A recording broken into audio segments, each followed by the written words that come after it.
morning and thank you for choosing Hope TV Newswatch. My name is Tiffany Wamboy. Our sign language interpreter for today is Boniface Murithi.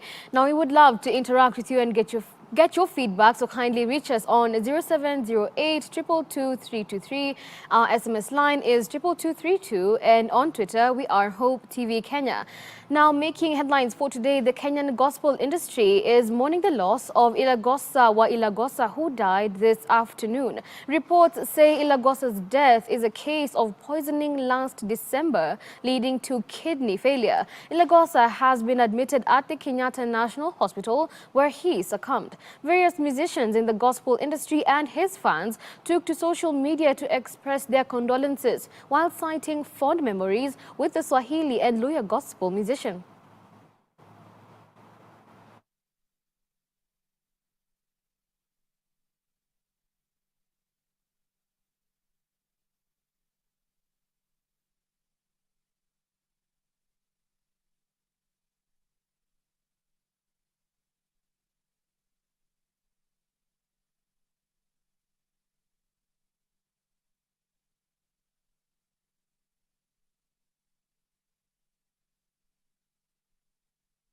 And elsewhere, President William Ruto has today presided over the 50th anniversary of the Kenya Police SACCO at the SACCO's Stadium. Speaking during the event, the head of state acknowledged the cooperative movement in Kenya as an iconic institution which has anchored several drivers of socio-economic transformation through promoting a savings culture, financial inclusion and availability of credit for Kenyans from all walks of life. The SACCO was founded in 1972 and registered under the Cooperative Societies Act Cap 290 of the laws of Kenya.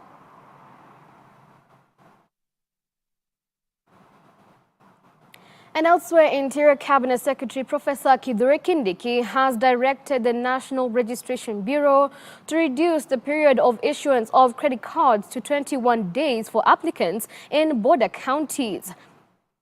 CS Kindiki spoke during his visit to the Moyale border post, where he was flanked by Deputy Inspector General Nur Gabao, GSU Commandant Douglas Kanja, Marsabit Governor Mohamud Ali, and the county security team. CS Kindiki issued the directive in response to numerous complaints and concerns over protracted delays.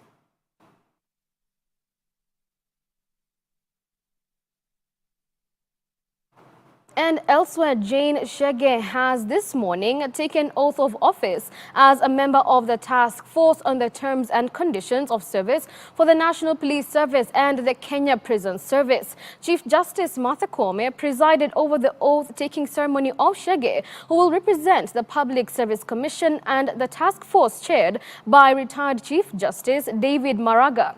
The swearing-in comes in as the task force continues to gather findings from various stakeholders. The National Police Service Commission has made a number of proposals to a task force charged with improving the terms and conditions of police and prison officers.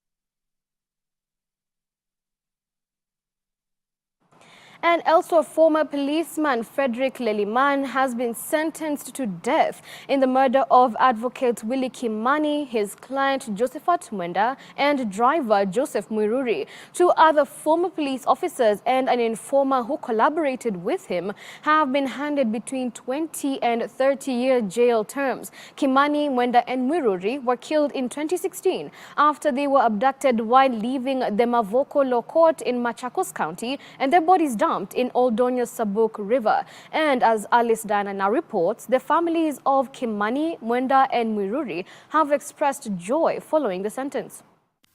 More than 6 years after the murder of Advocate Willie Kimani, his client Josephat Mwenda and driver Joseph Mwiruri, justice has finally been served. 4 people linked to the brutal murders have been given varying sentences ranging from 20 years in prison to death by a Milimani court.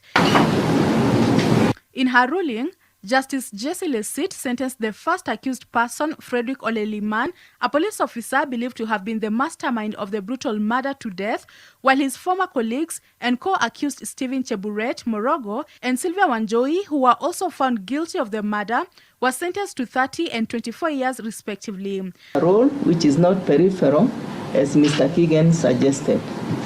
For the fifth accused, he made a confession to the police, which I believe helped immensely in the investigation. It was his confession that shaped the investigations. His defense under oath was a further confession of his role in the whole murder. I noted the variations in his confession to the police and his confessions in his defense. He did not color anything white that was black. Their informant, Peter Ngugi, got 20 years in prison. A fourth former police officer, Leonard Mwangi, was acquitted when he turned into a witness. During the trial, the prosecution presented 46 witnesses and 117 exhibits. Bodies of the human rights lawyer Willie Kimani and that of his client Josephat Mwendwa and a taxi driver Joseph Mwiruri were discovered in Oldonyasabuk River days after they were reported missing. Evidence produced in court showed that they were abducted after a court session on 22nd June 2016 before being murdered.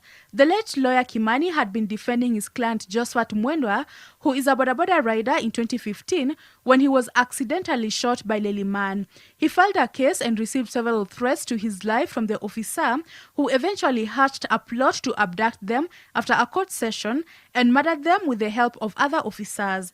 Families of the late Kimani, Mwenda and Mwiruri have expressed joy after being served justice. And today we are very happy that justice has been served, and at least now Willie can rest in peace. And along the way we had lost hope. We thought it would never happen, but we really thank God, because our God is a God of justice. Alice Diana, Hope TV Newswatch. Thank you, Alice, for that report. Now, in a bid to complement the government's efforts in ensuring 100% transition of students from primary to secondary schools, 3,000 bright students from needy families have received scholarships from the Jomo Kenyatta Foundation. Through its Elimu Scholarship Program, the beneficiaries drawn from 45 counties across the country will now be able to enjoy full school scholarships in high school. Grace Ahati with the details. Receiving the checks. As the 2022 KCPE candidates plan to join Form 1 on Monday, at a time when most parents are grappling with the harsh economic times, 3,000 bright students from needy families have received scholarships from the Jomo Kenyatta Foundation through its Elimu Scholarship Program. The students selected across 45 counties are set to benefit from 320 million shillings set aside by the group to cater for tuition, accommodation, school uniforms, upkeep and other basic necessities. Speaking during the flagging off event of the scholarships, Education Principal Secretary Belio Kipsang said the ministry, in partnership with development partners, is also set to roll out one of the biggest scholarship programs, which will benefit about 12,000 learners. He said that 10 billion shillings will be injected into the program, 55% of it aimed at benefiting the girl child to ensure they are retained in school. We shall be having a national launch that will be able to take into consideration all the 12,000 beneficiaries. In this scholarship program, special consideration has been put towards the girl child, and 55% of the scholarship will go towards financing the girl child, and 45% will go towards financing our boy child. Because we would want to make sure, as much as a country we have attained the parity in terms of gender, both at primary and secondary school level, we still feel that there is need to ensure that we retain the girl child in our schools. He further congratulated the beneficiaries, urging them to stay focused in their studies and bring about change in the society. This is an opportunity for you to realize your full potential, to exploit your talent, and to be able to acquire knowledge, skills, and competencies that will be able to make this country better as we move forward. I urge you to reciprocate this particular gesture by upholding values of honest, discipline, diligence and artwork in your studies, in your schools, and while at home. I will caution you, however, as already mentioned by the CEO and the chair, that this particular scholarship may be withdrawn along the way if you, as our learners, don't meet the expectations, and if you fall into any other ways that are not expected of you.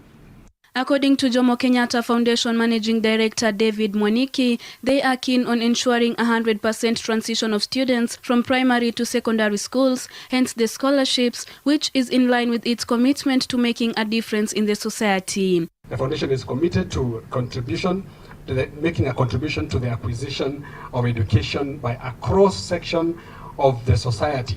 And for this reason, we have been running a program at Jomo Kenyatta Foundation, a scholarship, which has a reach of the entire country. We have ensured that we are fair in every sub-county or in every county. And currently, as we speak, we have more than 400 students that are continuing in our program under the scholarship of Jomo Kenyatta Foundation. Reporting for Hope TV Newswatch, I'm Grace Ahati. Right, we take a first short break and a short breather here on Newswatch. When we come back, we'll be bringing you the sports updates for today. Stay tuned.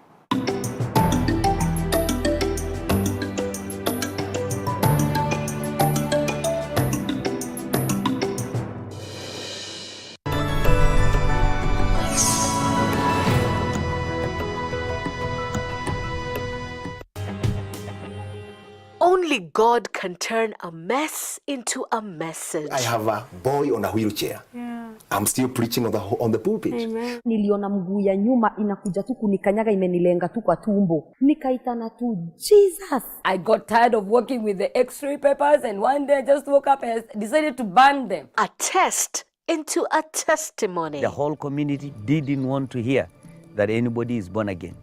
Excommunicated straight. Bila Yesu hakuna njia. Join Sharon Naitore Wangenye on Testify. Katika hiyo harakati hiyo spirit ikakemewa, mimi nimeona Yesu Kristo namna hii.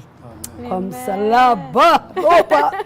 Hallelujah. Hallelujah. Every Thursday at 8 p.m. for a moment to grow your faith some more.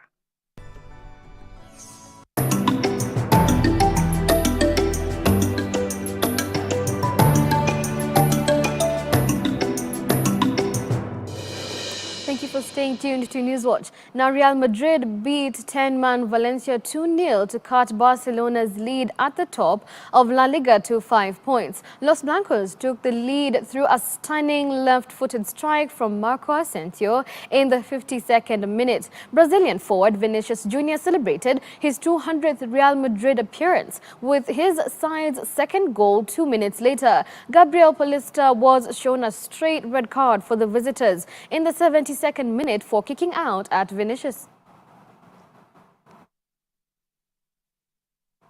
And Gabriel Martinelli has signed a new contract with Arsenal, committing his long-term future with the Gunners. The 21-year-old, now into his fourth season in North London, has already made 111 first-team appearances in all competitions during his action-packed Arsenal career. The Brazil international, who represented his country at the recent World Cup in Qatar, made 36 first-team appearances last season and was voted Player of the Month in both December 2021 and January 2022. The new deal ties him to the club until at least the summer of 2027. The forward's previous contract expired at the end of next season, but the club did not hold a 2-year option, which would have allowed them to extend his deal until 2026. This season, Martinelli has played 27 games for Arsenal in all competitions, scoring 7 goals, helping Mikel Arteta's team climb to the top of the Premier League.